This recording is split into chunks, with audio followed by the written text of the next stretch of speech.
Hi ನಮಸ್ಕಾರ. ಅಲ್ಲಿನ್ವ ನನ್ನ ಕನ್ನಡ ಚಾನಲ್ಗೆ ಸ್ವಾಗತ. ಈ ದಿನ ತುಂಬಾ ರುಚಿಯಾದಂಥ ನುಗ್ಗೆಕಾಯಿ ಮತ್ತು ಆಲೂಗಡ್ಡೆನ ಉಪಯೋಗಿಸಿ ಮಸಾಲೆ ಸಾಂಬಾರನ್ನು ಮಾಡಿದ್ದೀನಿ. ತುಂಬಾ ರುಚಿಯಾಗಿದೆ. ಇದಕ್ಕೆ ಒಂಚೂರು ಎಣ್ಣೆ ಉಪಯೋಗಿಸಿಲ್ಲ, ಹಾಗೆ ಮಾಡಿರೋದು. ಇದೇ ರೀತಿ ಮೊದಲು ಎಣ್ಣೆ ಹಾಕ್ಬಿಟ್ಟು ಮಾಡಿದ್ದೆ, ಆದರೆ ಅದಕ್ಕಿಂತ ಇದು ಎಣ್ಣೆ ಹಾಕದೆ ಮಾಡಿರೋದು ತುಂಬಾ ರುಚಿಯಾಗಿ ಬಂದಿದೆ. ನುಗ್ಗೆಕಾಯಿ ಮತ್ತು ಆಲೂಗಡ್ಡೆನ ಸಪ್ರೇಟಾಗಿ ಒಂದು ಬಟ್ಲಲ್ಲಿ ಬೇಯಿಸ್ಕೊತಾ ಇದ್ದೀನಿ. ಬೇಯೋದಕ್ಕೆ ಬೇಕಾದಷ್ಟು ನೀರನ್ನು ಇಟ್ಕೊಂಡು ಆಲೂಗಡ್ಡೆ ಮತ್ತು ನುಗ್ಗೆಕಾಯಿನ ಸೇರಿಸ್ಕೊಂಡು ಸ್ವಲ್ಪ ಉಪ್ಪನ್ನು ಸೇರಿಸಿದ್ದೀನಿ. ಈಗ ಬೇಯೋದಕ್ಕೆ ಬಿಡಬೇಕು. ಒಂದು ಸ್ವಲ್ಪ ಚೆನ್ನಾಗಿ ಕುದ್ದು ಎಲ್ಲ ಬೆಂದಿದೆ. ಈಗ ನೋಡಿ, ಇಷ್ಟು ಮಾತ್ರ ಬೇಯಿಸ್ಕೊಂಡ್ರೆ ಸಾಕು. ಈ ಥರ ಪ್ರೆಸ್ ಮಾಡಿದಾಗ ಒಂದು ಮುಕ್ಕಾಲು ಭಾಗ ಬೆಂದಿರಬೇಕಷ್ಟೇ. ಈಗ ಇನ್ನೊಂದು ಬಟ್ಲಲ್ಲಿ ಸ್ವಲ್ಪ ನೀರನ್ನು ಇಟ್ಟಿದ್ದೀನಿ. ಅದು ಸ್ವಲ್ಪ ಕುದಿಯೋದಕ್ಕೆ ಶುರುವಾಗಿದೆ. ಅದರಲ್ಲಿ 2 ಮೀಡಿಯಮ್ ಸೈಜಿಂದ ಈರುಳ್ಳಿ, 1 ಟೊಮೆಟೊ, ಸಣ್ಣದೊಂದು ಟೊಮೆಟೊ, ಸ್ವಲ್ಪ ಬೆಳ್ಳುಳ್ಳಿ, ಶುಂಠಿ, ಹಸಿಮೆಣಸಿನ ನಮ್ಮ ಖಾರಕ್ಕೆ ಎಷ್ಟು ಬೇಕೋ ಅಷ್ಟು ಹಸಿಮೆಣಸಿನ್ಕಾಯಿ, ನಾನು 5 ಮೆಣಸಿನ್ಕಾಯಿನ ತೊಗೊಂಡಿದ್ದೀನಿ. ಅದೆಲ್ಲ ಸೇರಿಸಿದ್ಮೇಲೆ 1 ಇಂಚಿನಷ್ಟು ಚಕ್ಕೆ, 4 ಲವಂಗ, 4 ಗೋಡಂಬಿನ ಸೇರಿಸ್ತಾ ಇದ್ದೀನಿ. ಮಸಾಲೆ ಪದಾರ್ಥನ ಜಾಸ್ತಿ ಬೇಡ, ಸ್ವಲ್ಪ ಹಾಕ್ಕೋಬೇಕು. ಸ್ವಲ್ಪ ಕೊತ್ತಂಬರಿ ಸೊಪ್ಪನ್ನು ಸೇರಿಸಿದ್ದೀನಿ. ಒಂದು ಅರ್ಧ ಸ್ಪೂನಷ್ಟು ಮೆಣಸನ್ನು ಸೇರಿಸ್ತಾ ಇದ್ದೀನಿ. ಇವೆಲ್ಲ ಸೇರಿಸಿದ್ಮೇಲೆ ಚೆನ್ನಾಗಿ ಮಿಕ್ಸ್ ಮಾಡಿಬಿಟ್ಟು ಪ್ಲೇಟ್ ಮುಚ್ಚಿಬಿಟ್ಟು ಬೇಯೋದಕ್ಕೆ ಬಿಡಬೇಕು. ಚೆನ್ನಾಗಿ ಕುದಿ ಬಂದಮೇಲೆ ಒಂದು 5 ನಿಮಿಷ ಬೇಯಿಸ್ಕೊಂಡ್ರೆ ಸಾಕು. ಚೆನ್ನಾಗಿ ಬೆಂದಿರುತ್ತೆ ಅಷ್ಟೊತ್ತಿಗೆ. ಇದನ್ನು ನಾವು ಎಣ್ಣೆ ಹಾಕಿ ಮಾಡೋದಾದರೆ ಇದನ್ನೆಲ್ಲ ಎಣ್ಣೆಯಲ್ಲಿ ಫ್ರೈ ಮಾಡಿಬಿಟ್ಟು ಮಾಡ್ಕೋಬೇಕು. ಈಗ ಇದೆಲ್ಲ ಮಸಾಲೆ ಪದಾರ್ಥ ಎಲ್ಲ ಬೆಂದಿದೆ. ಈಗ ಇದನ್ನು ಸಪ್ರೇಟಾಗಿ ಒಂದು ಪ್ಲೇಟಿಗೆ ತೆಗೆದಿಡ್ತಾ ಇದ್ದೀನಿ, ಬೇಗ ತಣ್ಣಕ್ಕಾಗೋದಕ್ಕೋಸ್ಕರ. ಟೈಮ್ ಇದ್ದರೆ ಅದರಲ್ಲೇ ಬಿಟ್ಟರೆ ಬೇಗ ತಣ್ಣಕ್ಕಾಗುತ್ತೆ. ಟೈಮ್ ಇಲ್ಲ ಅಂದರೆ ಈ ರೀತಿ ಪ್ಲೇಟಲ್ಲಿ ತೆಗೆದಿಟ್ಬಿಟ್ಟು ಆರಿದ್ಮೇಲೆ ಮಿಕ್ಸಿ ಜಾರಿಗೆ ಸೇರಿಸ್ಕೋಬೋದು. ಫಸ್ಟ್ ಮಿಕ್ಸಿ ಜಾರ್ನಲ್ಲಿ ಕೊಬ್ಬರಿನ ಸೇರಿಸ್ತಾ ಇದ್ದೀನಿ. ನಾವು ಸಾಂಬಾರು ಎಷ್ಟು ಮಾಡ್ತೀವೋ ಅದಕ್ಕೆ ತಕ್ಕನಂಗೆ ಎಲ್ಲ ಪದಾರ್ಥಗಳನ್ನು ಸೇರಿಸ್ಕೋಬೇಕು. 1 ಸ್ಪೂನಷ್ಟು ಹುರಿಗಡ್ಲೆನ ಸೇರಿಸಿದ್ದೀನಿ. 1 ಸ್ಪೂನ್ ಧನಿಯಾ ಪೌಡರನ್ನು ಸೇರಿಸ್ತಾ ಇದ್ದೀನಿ. ಇದನ್ನು ಮೊದಲು ಮಿಕ್ಸಿ ಮಾಡ್ಕೋಬೇಕು. ನಂತರ ಮೊದಲೇ ಬೇಯಿಸಿಟ್ಕೊಂಡಿದ್ನಲ್ಲ, ಆರೋದಕ್ಕೆ ಇಟ್ಟಿದ್ದೆ, ಅದು ಪೂರ್ತಿಯಾಗಿ ತಣ್ಣಕ್ಕಾಗಿದೆ. ಈಗ ಮಿಕ್ಸಿ ಜಾರಿಗೆ ಸೇರಿಸ್ಕೊಂಡು ನೈಸಾಗಿ ಗ್ರೈಂಡ್ ಮಾಡ್ಕೋಬೇಕು. ಬೇಯಕ್ಕೆ ಇಟ್ಟಿದ್ದಂಥ ನೀರನ್ನೇ ರುಬ್ಬೋದಕ್ಕೆ ಸೇರಿಸ್ತಾ ಇದ್ದೀನಿ. ಈಗ ನುಗ್ಗೆಕಾಯಿ ಸಾಂಬಾರಿಗೆ ಮಸಾಲೆ ರೆಡಿಯಾಗಿದೆ. ನೋಡಿ, ಈ ರೀತಿ ನೈಸಾಗಿರಬೇಕು, ತರಿ ಇರಬಾರ್ದು.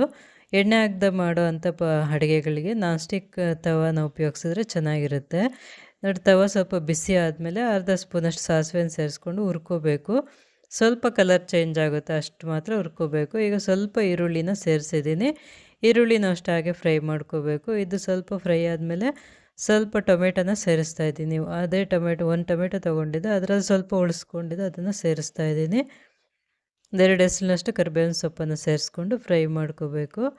ಇದು ಟೊಮೆಟೊ ಎಲ್ಲ ಅಷ್ಟು ಬೇಗ ಫ್ರೈ ಆಗೋಲ್ಲ. ಸ್ವಲ್ಪ ನೀರನ್ನು ಹಾಕ್ಕೊಂಡು, ಒಂದು 2 ಸ್ಪೂನಷ್ಟು ನೀರನ್ನು ಹಾಕ್ಕೊಂಡು ಚೆನ್ನಾಗಿ ಫ್ರೈ ಮಾಡ್ಕೋಬೇಕು. ಫ್ಲೇಮ್ನ ಹೈಯಲ್ಲೇ ಇಟ್ಕೊಂಡಿರಬೇಕು. ಟೊಮೆಟೊ ಎಲ್ಲ ಮೆತ್ತಗೆ ಸಾಫ್ಟ್ ಆಗುತ್ತೆ. ನೋಡಿ, ಈರುಳ್ಳಿನೂ ಚೆನ್ನಾಗಿ ಬೆಂದಿದೆ. ಈಗ ಮಸಾಲೆ ರುಬ್ಕೊಂಡಿದ್ದಂಥ ಮಸಾಲೆನ ಸೇರಿಸ್ತಾ ಇದ್ದೀನಿ. ಮಸಾಲೆ ಸೇರಿಸಿದ್ಮೇಲೆ ಇದನ್ನು ಅಷ್ಟೇ ಚೆನ್ನಾಗಿ ಫ್ರೈ ಮಾಡಬೇಕು. ಒಂದು 1/4 ಸ್ಪೂನಷ್ಟು ಅರಿಶಿನ ಸೇರಿಸಿದ್ದೀನಿ. ಮಸಾಲೆನ ಎಷ್ಟು ಚೆನ್ನಾಗಿ ಫ್ರೈ ಮಾಡ್ತೀವೋ ಸಾಂಬಾರು ಅಷ್ಟೇ ರುಚಿಯಾಗಿ ಬರುತ್ತೆ. ಮಸಾಲೆನ ಸರಿಯಾಗಿ ಫ್ರೈ ಮಾಡಿಲ್ಲ ಅಂದರೆ ಹಸಿ ಇರುತ್ತೆ, ತಿನ್ನೋದಕ್ಕೆ ಅಷ್ಟು ರುಚಿ ಬರೋದಿಲ್ಲ. ಮೀಡಿಯಮ್ ಫ್ಲೇಮ್ ಇಟ್ಕೊಂಡು ಚೆನ್ನಾಗಿ ಹುರ್ಕೋಬೇಕು. ಮಸಾಲೆಯಲ್ಲಿರೋಂಥ ನೀರಿನ ಅಂಶ ಎಲ್ಲ ಪೂರ್ತಿಯಾಗಿ ಡ್ರೈ ಆಗಬೇಕು, ಅಲ್ಲಿವರೆಗೂ ಫ್ರೈ ಮಾಡ್ಕೊಬೇಕು. ಅಕಸ್ಮಾತ್ ತಳ ಏನಾದರೂ ಹತ್ತುತ್ತಾ ಇದೆ ಅಂದರೆ ಸ್ವಲ್ಪ ಮತ್ತೆ ಇನ್ನೊಂದು ಸ್ವಲ್ಪ ನೀರನ್ನು ಹಾಕ್ಕೊಂಡು ಮತ್ತೆ ಫ್ರೈ ಮಾಡ್ಕೋಬೇಕು. ನೋಡಿ, ಈಗ ಈ ಮಸಾಲೆ ಎಲ್ಲ ಚೆನ್ನಾಗಿ ಡ್ರೈ ಆಗಿದೆ. ಈಗ ಆಲೂಗಡ್ಡೆ ಮತ್ತು ನುಗ್ಗೆಕಾಯಿನ ಸೇರಿಸ್ತಾ ಇದ್ದೀನಿ. ನೀರನ್ನು ನೋಡಿಕೊಂಡು ಇನ್ನೂ ಸ್ವಲ್ಪ ಬೇಕಿದ್ದರೆ ಸೇರಿಸ್ಕೊಬೋದು. ಸ್ವಲ್ಪ ತೆಳುವಾಗೆ ಮಾಡ್ಕೋಬೇಕು, ಅದು ನುಗ್ಗೆಕಾಯಿ ಎಲ್ಲ ಬೇಯೋಷ್ಟೊತ್ತಿಗೆ ಮತ್ತೆ ಗಟ್ಟಿಯಾಗುತ್ತೆ. ಮುಕ್ಕಾಲು ಭಾಗ ಬೇಯಿಸ್ಕೊಂಡಿದ್ವಲ್ಲ, ಇನ್ನೊಂದು 1/4 ಭಾಗ ಈ ಮಸಾಲೆಯಲ್ಲೇ ಬೇಯಬೇಕು. ಈಗ ಮುಚ್ಚಳ ಮುಚ್ಚಿಬಿಟ್ಟು ಒಂದು ಸ್ವಲ್ಪ ಹೊತ್ತು ಬಿಡಬೇಕು. ನುಗ್ಗೆಕಾಯಿ ಎಲ್ಲ ಚೆನ್ನಾಗಿ ಬೇಯೋವರೆಗೂ ಬೇಯಿಸ್ಕೋಬೇಕು. ಈಗ ರುಚಿ ನೋಡಿಬಿಟ್ಟು ಉಪ್ಪು ಖಾರ ಏನಾದರೂ ಬೇಕಿದ್ದರೆ ಸೇರಿಸ್ಕೊಬೋದು. ಖಾರಕ್ಕೆ ಒಣ ಖಾರದ ಪುಡಿನ ಸೇರಿಸ್ಕೋಬೋದು. ಈಗ ಸ್ವಲ್ಪ ಉಪ್ಪು ಸಾಲದೇ ಇತ್ತು, ಅದನ್ನು ಸೇರಿಸ್ತಾ ಇದ್ದೀನಿ. ಮತ್ತು ಮುಚ್ಚಳ ಮುಚ್ಚಿಬಿಟ್ಟು ಇನ್ನೂ ಸ್ವಲ್ಪ ಹೊತ್ತು ಬೇಯೋದಕ್ಕೆ ಬಿಡಬೇಕು. ಮಸಾಲೆ ಚೆನ್ನಾಗಿ ಕುದಿಬೇಕು. ಮತ್ತು ನೋಡಿ, ನುಗ್ಗೆಕಾಯಿ ಎಲ್ಲ ಚೆನ್ನಾಗಿ ಬೆಂದಿದೆ. ಇವಾಗ ಈ ರೀತಿ ಸಾಫ್ಟಾಗಿ ಬೇಯಬೇಕು. ಆಲೂಗಡ್ಡೆ ಮತ್ತು ನುಗ್ಗೆಕಾಯಿ ಈ ರೀತಿ ಬೆಂದ್ರೇ ಸಾಂಬಾರಿಗೂ ರುಚಿ ಬರೋದು. ನುಗ್ಗೆಕಾಯಿ ಆಲೂಗಡ್ಡೆ ಎರಡೂ ಚೆನ್ನಾಗಿ ಬೆಂದಿದೆ. ಈ ರೀತಿ ಬೇಯಿಸ್ಕೋಬೇಕು.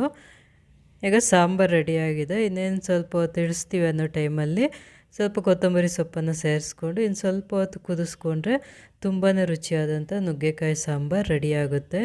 ಬಿಸಿ ಬಿಸಿ ಮುದ್ದೆಗೆ, ಅನ್ನಕ್ಕೆ ತುಂಬಾ ರುಚಿಯಾಗಿರುತ್ತೆ.